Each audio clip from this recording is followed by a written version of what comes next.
Sa isang bansang puno ng ingay ng politika at kontrobersya, sino ang nagsasabi ng totoo? Sino ang nasa panig ng bayan?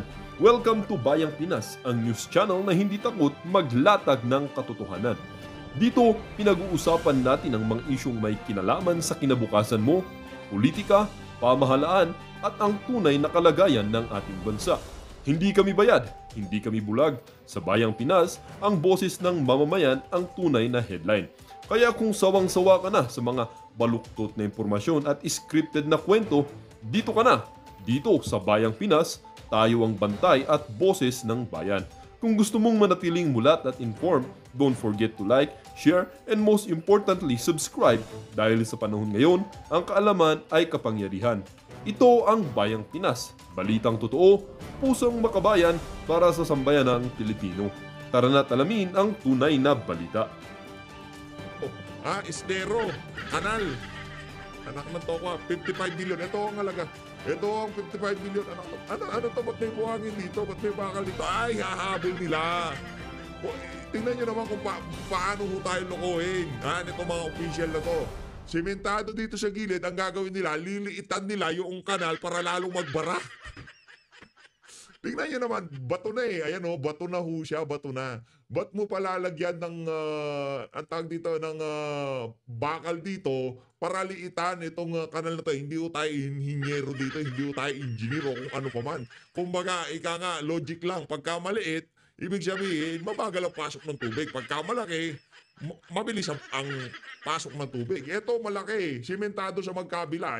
Tingnan nyo na lang ho mga kababayan, hindi ba simento yan? Hindi ba simento tong sa gilid na to? Para saan tong dalawang bakal na to? Kung makita ko lang kontraktor dito, iumpog ko ang ulo dito sa... Ano to? Ano ginagawa mo, Brad?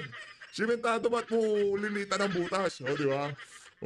Tingnan nyo naman ho si Marcos Jr. Hindi na daw ho siya masaya, pero tumatawa siya. Anak ng toko Sir, ayusin nyo ha. Ayan.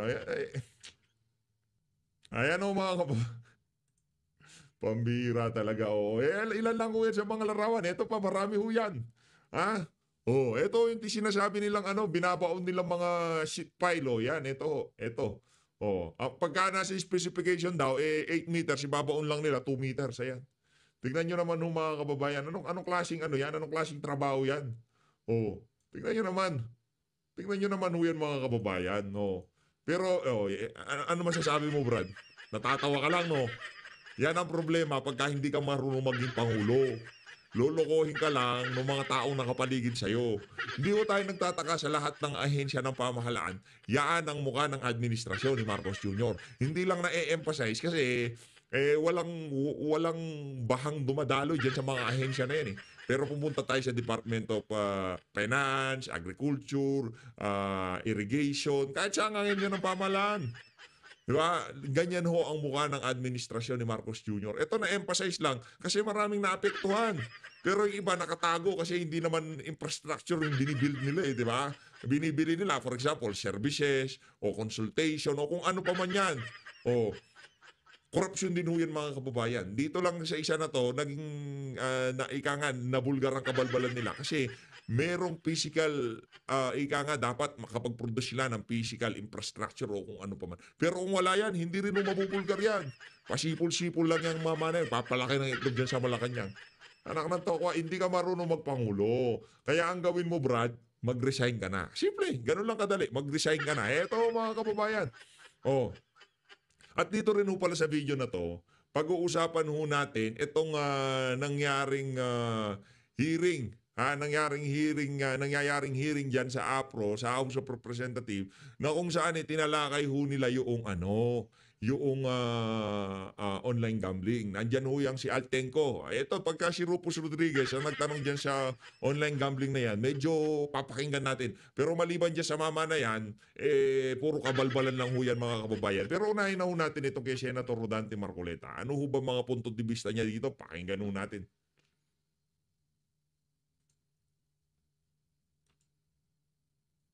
Game.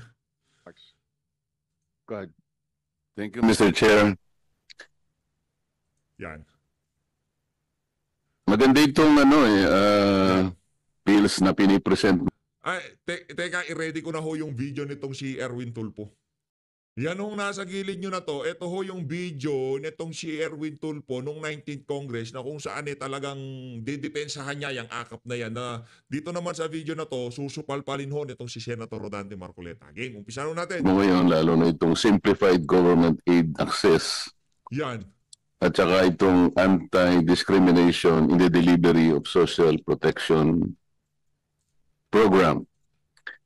I think you're talking from experience, Mr. Chair. Kasi nung nakarang election, kasama kaya tayo, may tupad kayo, meron kayong AIX. Hindi lahat pinibigyan eh. No?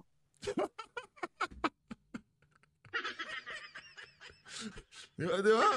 Dami nagpupunta, di lahat nabibigyan, di ba? O, yan ho ang akap nitong si Erwin Tulfo. Kaya naman, sa tingin ko, ito isasaayos niya na yung problemang ginawa niya. Nung kinuwento ko po yung lahat po ng mga binibigay na ayuda ng ating pamahalaan, magsimula po kayo sa 4Ps. Isama mo yung AIX, MAIP, TUPAD, at saka yung paborito ni Chairman na AKAP. Naku po. 194 billion pesos. Yan. Hindi ko malaman kung nabibigyan lahat ang dapat bigyan. Ito siguro yung paraan para ma-address natin yun eh. Lalo na po yung AKAP. Yung range po ng AKAP, Mr. Chair, is between 7 to 12,000 pesos. Yung AIX, nasa 3,000 pesos per beneficiary. Yung TUPAD, depende po sa dami ng araw na kanyang ipinagtrabaho. Pangkaraniwan po ay nasa 5,000 pesos po bawat beneficiary. Ngunit dahil walang guidelines po yung 4Ps meron sapagkat merong conditions po ang batas na nakalagay doon eh. Pero yung AIX, yung MAIP, yung TUPAD at saka yung AKAP, very loose po yung wala pong guidelines. Kaya po hindi namin correct. Malaman kung ilan ang nabibigyan. Kasi ang akap talaga na yan, ano ho yan, ika nga, ang pakay lang ho talaga niyan, nung para sa kampanya. Diba? Para sa People's Initiative, para makapagpabango yang si Tambaluslos, para maipanalo yung mga kandidato ng alyansa ng mga mambubudol. Ang nanalo lang, yung dalawang may pangalan na at itong, kilala naman talaga to di ba? Ano yan, Tulfo yan. Pero naniniwala ho tayo mga kababayan, marami pa ang nanalo sa PDP na kung saan dinaya ng mga mandaraya dyan sa administrasyon nitong si Marcos Jr. Ha? Hindi ko sinasabi si Marcos, ha? Sinasabi natin dito, yung mga makakatiang kamay dyan sa, dyan sa Comelec, ang dami pa lang hindi napapaliwanag. Consolidation server. Ba't merong ganyan? Yung version noong software na na-install doon sa mga vote counting machine. Diba? Marami pa ang issue yan. Ika nga yung pagpapalit, yung pag-adjust ng bilang. Nako! Hindi pa tayo tapos dyan, Sendante. Pagkatapos ng flood control na yan, isunod nyo na ho yung botohan natin. Kasi napiperwisyo tayo pagka nabibili yung boto o namamanipula ang boto nitong mga magnanakaw na to dyan sa Comelec. Magpapaulit-ulit lang tayo dito dyan sa mga flood control na yan pagka nagpatuloy yung pagnanakaw ng mga kandidato na hindi naman dapat manalo, nananalo. Di ba? Yung ilan dyan, kasama nyo pa. Hindi naman dapat nanalo yung mga yan I would like to believe with the huge amount of 194 billion pesos, matarget man lang sa doon, ay yung pinakamahirap po na Pilipino na about 5.5 million households. Ibig sabihin po nun, naglalaro between 25 to 27 puro Filipinos. Pero wala po sigurong record yung mga AIX, yung TUPAD, yung AKAP. Sana po isang araw ay sa pamagitan ng committee ito mapatawag natin yung nag-administer ng mga ayuda na yun. Ilan po yung nabigyan? Kasi yung lahat po ng mga ayuda na yun ay pantulong po sa pinakamahirap nating mga kababayan. Ang pinakamahirap po is between 25 to 27 million Filipinos. Kung nabigyan po 10% lang noon, sablay po yung programa. Kaya po tama ito na dapat walang discrimination. Yan. Salamat po, Mr. Chair. Thank you. Tapos ang usapan nga pagkasumalansan itong si Senator Rodante Marcoleta, kahit nakaharap ka pa, hindi magpaparinig yan. Yan ang gusto natin dyan. Walang parinigan. Rektahin mo, Brad. Ito. Dito tayo kay Erwin Tulfo. Erwin Tulfo tayo. Ito, Erwin. Pasok. Ladies and gentlemen, good afternoon. We are here, or I'm here, to explain about the AKAP program. Natanong po kasi yata sa Senado, parang tila hindi ho nila alam what is AKAP. To tell you straight up, ako po ang nag-coin ng idea na yon since I was with DSWD before. Kasi napansin natin when I was the Secretary of DSWD, lahat po ng ayuda ng DSWD ay nakatuon po sa mga indigent, sa mga poorest of the poor, such as 4Ps, yung pong AICS, Assistance for Individual in Crisis, maging yung medical assistance po ng Department of Health, indigent pa rin ho.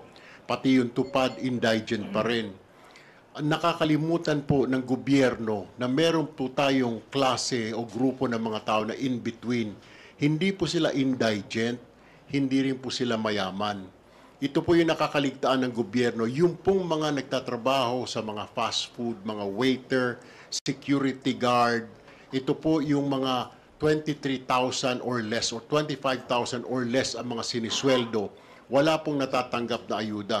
Kung inyo po matatandaan, nung nagkaroon po ng pandemic, inuna po yung mga indigent, inuna po yung solo parent, mga senior citizen, pero hindi po nahagip yung mga tao na ito na sinasabing middle class. Pero below middle class po sila. Kasi pag middle class, kagaya na ho natin yan, di ba? May mga magaganda sweldo.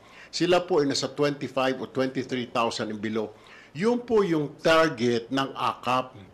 Panahon ko pa po sa DSWD ito na pinipitch ko po sa Executive Department. Kaya nga, nung pumunta ho ako dito, na-pitch ko po ito kay Speaker Romualdez. Na sabi ko, sir, kung especially last year, nung budget deliberation, since sinasabi nga po ang announcement, 500 billion ang sa budget natin mapupunta sa ayuda. Pero nakita ko ho na puro nakasentro po sa indigent.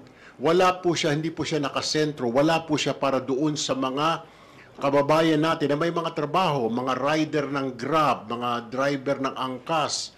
Yan ho, sumisweldo ng mga 23,000 or less. Mga CQ, mga waiter, dishwasher. Sila po yung walang ayuda. Yan po yung pinaka-primary purpose ng AKAP. Kaya po, ako po ang nag-coin ng idea niya ng AKAP, yung ayuda para sa kapos ang kita program. Pero last year po, na during the budget... Siya daw ang promotor, ha? Siya daw ang nagpahatid kay Martin Romualdez dyan sa idea ng AKAP-AKAP na yan. Ayuda sa kapos ang kita. Senator Dante Marcoleta, alam mo na. Alam mo, at least alam na ni Sen Dante. Tayo kasi dito, pagka sumalansan tayo, hindi ho yung puro kabalbalan na clickbait eh. Pagka nagsalita si Sen Dante, papakita natin yung video nitong si baka sabihin, binuloko ko yung mga kababayan natin eh. Binira si Erwin Tulfo. Sinoplak si Erwin Tulfo. Anong dahilan kung bakit sinoplak ni Sen Dante? Sino nga ba promotor ng AKAP? Pinapalabasun natin dito mga kababayan. Di ba? Ganun lang ho yan. Yung kasi dyan alam nyo naman ng mga kababayan, baka sabihin ng mga kasama natin, ano ba ebidensya na sinupalpal talaga ni Senda? Ay, mga kababayan, siya ho talaga ang utak, promotor, ika nga, mastermind. Siya ho ang mastermind dyan sa AKAP, yung pagmumukha na yan, siya ho ang mastermind ng AKAP-AKAP na yan. Deliberation po, hearing, isiningit po yan, ipinasok po yung AKAP na yan. Pero DSWD pa rin po ang mag-i-implement. Another program po yan ng DSWD. DSWD... Malinaw siningit po yan. Sinong nagsingit? Sinong utak, sinong promotor, sinong mastermind ng AKAP? Walang iba kundi si Erwin Tulfo. Identify kung sino-sino mga beneficiary nito. Pero ang pagkaalam ko ho, ang beneficiary po niyan, kung ikaw ay empleyado pero ang sweldo mo is 23,000 or less, kasama ka po dyan, mabibigyan ka dyan. All you have to do, lapitan mo ang iyong mambabatas, congressman, district, para i-recommenda niya o i-refer ka niya sa DSWD, sasabihin niya sa DSWD. Secretary, doon po sa aming distrito, marami pong ganito, maliliit po ang sweldo, baka pwede po sila maging beneficiary ng AKAP. So it's the DSWD who will identify. One time po ito, assistance ng gobyerno. Last year po ito, kasi nga po, doon sa tumataas po yung inflation natin para kahit papano to ease up the burden. Ngayon, last year po yun.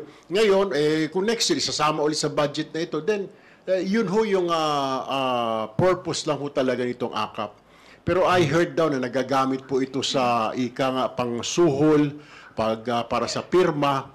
Hindi ho ganun yung idea po nitong AKAP na ito, which I was the one who made up this idea para po doon sa mga middle class, below middle class. Hindi po ito pang suhol. Ito po ay pantulong sa kanila para makaagapay sila sa mga matataas na presyo ng bilihin. Para po itong... Malina ho mga kababayan na hindi ho yan pang suhol. Ginagamit na pang suhol. Kahit ano pang paliwanag mo, Brad, una sa lahat, walang maayos na guidelines. Hindi yung mga beneficiary, walang matinong criteria kung sino nga ba. Lahat ba ng security guard? Hindi lahat nabigyan, di ba? Problematic yaang AKAP na yan. Kaya naman ho mga kababayan, tama lang na sinupalpal ka nitong si Senator Rodante Marcoleta dyan sa Senado.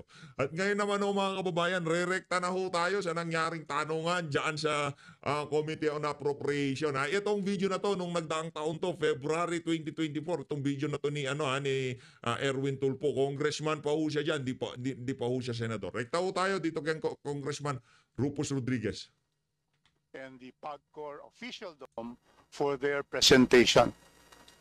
I would like to disclose, Madam Chair, that this representation 3 weeks ago had a privileged speech calling for the total ban of online gambling. This was followed 2 weeks ago by the filing on August 8 of my House Bill 3169, which is entitled Banning All Forms of Online Gambling in the Philippines and imposing stiff penalties for violations thereof. The reason for this, Madam Chair, is because online gambling has become an epidemic in this country.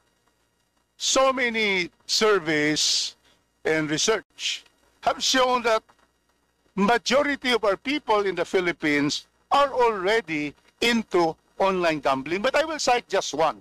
This is quite recent. 2023, Capstone Intel, a research firm, Capstone Intel, reported that with the rise of technology and the internet, more people are turning to online betting.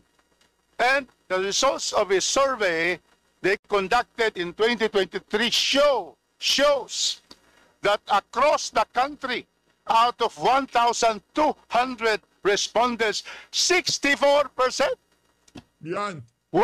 Two-thirds of our people are now into online gambling. And what is worse, very, very with concern, it also showed that 66% of these 64% are at the ages of 18 to 40. So what happens to the 21 threshold of age? No, 18 years old to 20, 66%. Therefore, this is an epidemic. And that is why we have to file this to arrest this epidemic. So my first question to our dear chairman, Chairman Tenco, what do you say to the Department of Health Secretary Teodoro Herbosa, who said that addiction to online gambling as showed by 64% of the Filipino people Nako, galit na to si is a mental health issue, and that an adverse effect of gambling is habit forming. May we know the answer? Madam Chair, may I answer Congressman Rodriguez? Yes, please proceed, Chairman Tenco. Congressman Rodriguez, definitely, first of all, in the study of Capstone, which I had also read, because as I was telling Congressman Valeriano earlier, so many studies now are going around regarding online gaming, primarily because online gambling, primarily because it is really all over the world. No, it is not only in the Philippines, and I think these studies will show that this online gambling craze has really been going around the world already. So, yes, one, I would like to emphasize that in the report that you had mentioned, ages 18 to 40 are involved in online gaming. But I want to emphasize, Congressman Rodriguez, that those who are included in that report of ages 18 to 21 are not coming from the licensees of PAGCOR, because we are truly strict when it comes to the registration. And we make it a point as much as possible to register only those who are 21 years old and above. So, portion of that definitely hindi na po namin aming jurisdiction. Pero totoo po yun, alam niyo naman, in anything talaga, pag nasubukan mo at nagustuhan mo, nagkaroon ka ng pagkakataon na nanalo, nagkaroon ka ng pagkakataon, nakatikim ka na yung ganitong halagang itinaya mo ay tumama ng ganon, talagang there will be an addiction.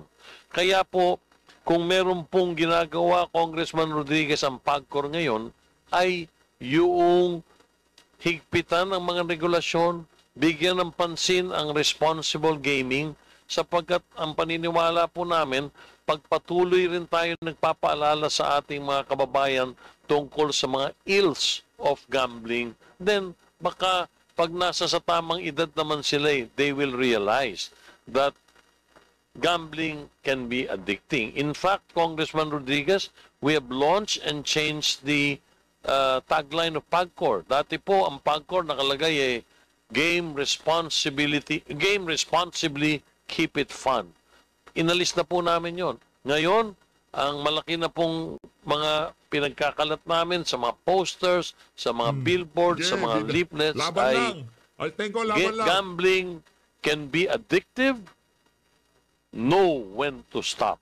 So it is a strong message reminding the Filipino people na ang gambling ay pagka hindi mo na control yan ay tunay na nakaloloko. Kaya ako po sa PAGCOR sa pangkasalukuyan, ang posisyon namin ay stricter regulation ang paniwala namin, sapagkat sa akin pong paniwala at sa paniwala po ng pamunuan ng PAGCOR sa pangkasalukuyan, maski po sa magkaroon ng total ban, tuloy din po ang illegal gambling, at ang masakit po ron ay lalong malululo ng Pilipino dahil walang proteksyon ang mga manunugal kung sakaling total ban na po yan, at higit pa ron ay wala pong papasok na revenue talaga sa ating pamahalaan. Yun lang po ang posisyon namin.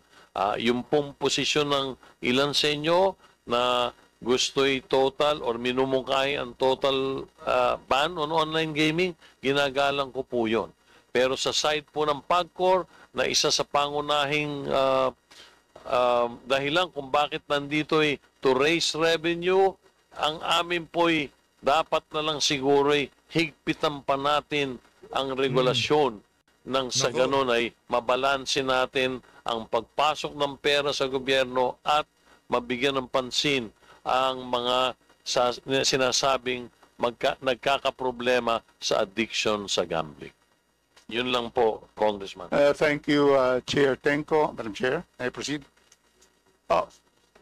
You stated that it's worldwide, but you see, we are concerned not of the world, but we are concerned of the Filipino families and our own Filipinos in our country. That's why we believe that it's about time already to stop the online gambling. My second question, Madam Chair, is the Catholic Bishops' Conference of the Philippines has sounded the alarm, calling it a moral and social emergency. I'm calling it an epidemic. The church, the religious, is calling it a moral and social emergency. What does the secretary, what does the chairman say about this statement? I had corresponded with the CBCP, and I do accept and respect their position on the matter. just like, as I mentioned, all the congressmen or lawmakers who have the same position, we accept it, but I am still of the belief that by enforcing stricter regulations, by controlling so many of these other things that are related to online gaming, we will be able to control such. Thank you, Chairman Tenko. What can you say to the parents of two young individuals in Misamis Oriental and Cagayan de Oro that has committed suicide because they were already very much indebted and they already addicted? What do you say to them? The families have lost their loved ones. Well, I can only ask for, I can only say that I am very concerned. Yes, that is part of it. There are cases, in fact, one was brought up to me personally by Senator Subiri last week, and I spoke to the mother of the victim and so with the members of his family, and I had honestly apologized for what had happened, and I tried to see how PAGCOR could be of help, and we were able to come across, and I did give some support to them, not only the monetary support, but even support for the possibility of other members of their family being referred to rehabilitation centers, because they were saying na may iba na rin daw barkada at kamag-anak yung kanilang anak, and ang masasabi ko lang po ay talagang in any form of addiction, in any form of mayroon po talagang nangyayaring ganun. Kung talaga lang kaya kong maabot ang lahat ng mga biktimang ganyan, aabutin po ito ng PAGCOR at unay hihingi ng pagpapatawad sa pagkukulang namin at magkakaloob ng anumang uri ng suportang maipagkakaloob namin sa mga nasabing biktima. Thank you, Chairman Tenko. The pervasive statement of the chair is that there's a big problem because of illegal online gambling. But, Madam Chair, more so that we have legalized online gambling. And that's the reason why there is an epidemic. We are saying that, yes, illegal online gambling has caused this epidemic, but more so because we have legalized. And that is why the earlier we stop the legalized gambling, the more we are able to control and stop this. And I remember, Chairman Tenko, you were here in a hearing and regarding Pogo. You were insisting that once the Pogos that are registered are okay, and they should continue. Fortunately, the President did not follow your advice. The President, as parents, patri of our nation, the father of the Filipino nation, the father of the families, declared the really illegal, the Pogo, and banned the Pogo. Now you're saying that we have to just regulate it, Madam Chair. Yari si Altengo. Laking sampal sa pagmumukha ni Altengo yung statement na yon. Nung pagdating sa Pogo, sabihin nyo, total ban yan kasi nasisira ang buhay ng mga kababayan natin dyan. Ang daming krimen na involving yung mga, yung mga operator, di ba? Dito, Pilipino nagsusugal, regulation lang. The President would listen to the cries of the families all over the Philippines. Broken families, husbands not anymore working, depending on their gambling bets. We see here that we hope the President, as I end my intervention, I hope that the President will soon announce, in the interest of parents, patri, to be able to get away from and solve this epidemic, to cut also the legal gambling and fight it out with the illegal gambling. Thank you very much, Madam Chair, for the time. I end because the second bell has rung. Thank you. Punta na tayo kay Eli San Fernando. Mahuhusay din yung mga punto de vista ni Eli dito. Sa mga kasama natin sa PAGCOR. Chair Tenko, tama po ba na ang mandato ng PAGCOR according to PD 1869 and RA 9487, may dalawang role po kayo, dual role. both as a regulator and operator. Tama po ba to, Madam Chair? Opo, sa ngayon po, regulator at operator ang PAGCOR. Dahil lang po dun sa PAGCOR operated casinos, yung brand po na Casino Philippines. Now, PAGCOR leadership has publicly announced or committed to decouple. Basically, privatization po ito. So, you have publicly committed to decouple operations by early 2026, subject to amendments to your charter. Can you explain to this committee, Madam Chair, what do you mean by decoupling? Ako po ba? Apo. Ang totoo po, hindi lang ngayon, pero last year din po, naipaliwanag ko na, pero ipaliliwanag ko po muli. We have submitted our studies sa GCG, no? Liliwanagin ko lang po, hindi po, ito po initiative po ng PAGCOR na pinapa-approve at aaprubahan po ito ng GCG, yung pong Governance Commission for GOCCs. Sila po ang, pag inaprubahan po nila, yun po ay may implement namin. Ano po bang ibig sabihin ngayon? No? Sa pangkasalukuyan po, ang PAGCOR po ay wearing two hats. Bilang isang regulador na nagbibigay ng lisensya at isang operator dahil doon po sa Casino Filipino brand kung saan doon po nag-umpisa ang PAGCOR nung nagkaroon po ng enactment of a law to regulate the casinos, number 1, 2, to generate revenue, and 3, to support the tourism industry. Actually, 3 po yung mandando ng PAGCOR.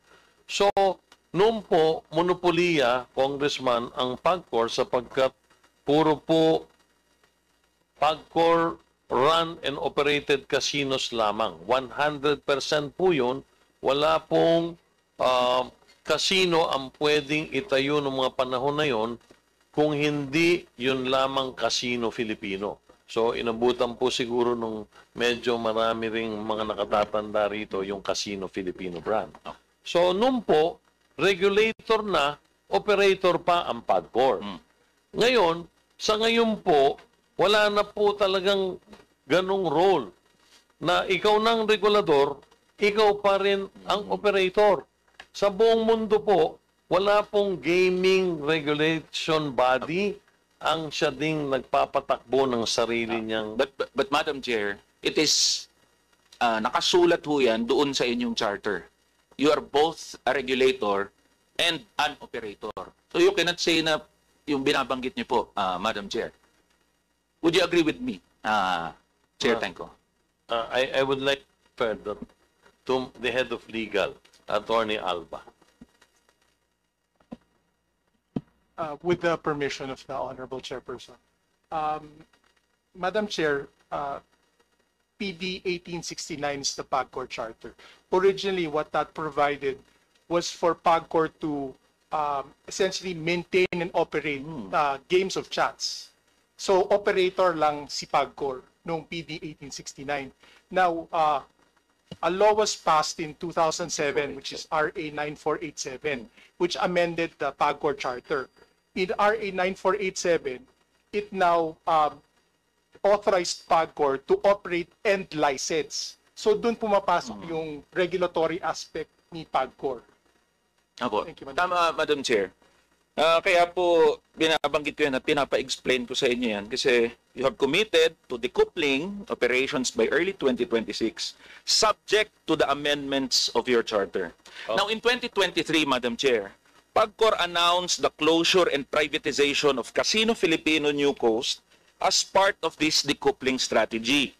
And this has paved way for Marina Square Properties Incorporated or MSPI to take over operations without congressional authority.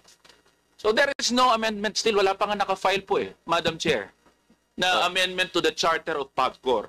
Now, given that there is no amendment to your charter, are you bypassing congressional authority?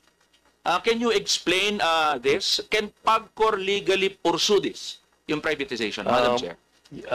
Chairperson, I would like to say we will not and we do not intend to bypass any law. Doon po sa GCG Charter, maliwanag po sa batas na sponsor ni then Senator Frank Drilon. If there is a conflict between the regulatory and commercial operations of PAGCOR, then PAGCOR can start the decoupling process. Maliwanag po yung batas na yun.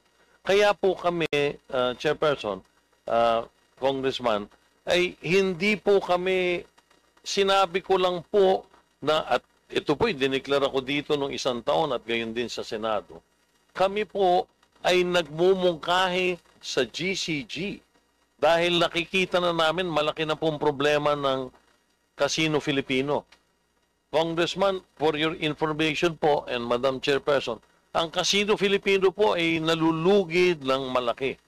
Ang totoo, sa taong ito po, ang Casino Filipino ay malulugi ng himigit kumulang 5 bilyong piso.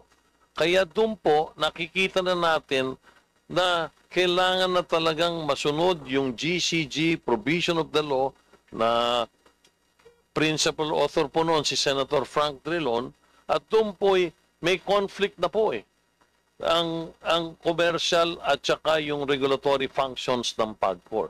So, ang amin po, yung aming pag-aaral, ibinigay na po namin, sinubitin na po namin sa GCG at sila po ang makapagdidesisyon kung tunay nga bang nararapat na ipagpatuloy ito.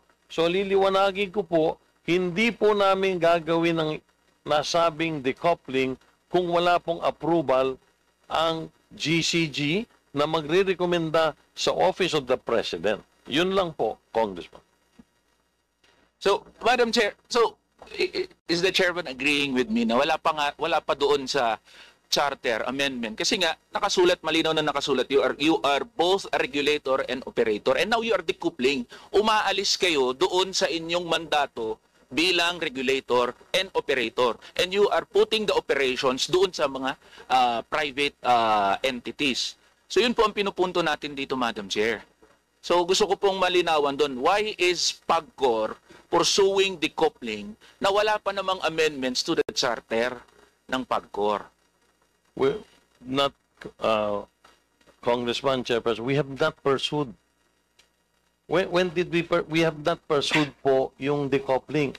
We have submitted for approval by the GCG. Ang totoo, hindi pa namin alam kung ma-approve po ng GCG. Kaya ko po lang po binabanggit, may mga katanungan po ang ilang mambabatas, gayon din po ang mga senador, ano ba talaga ang plano?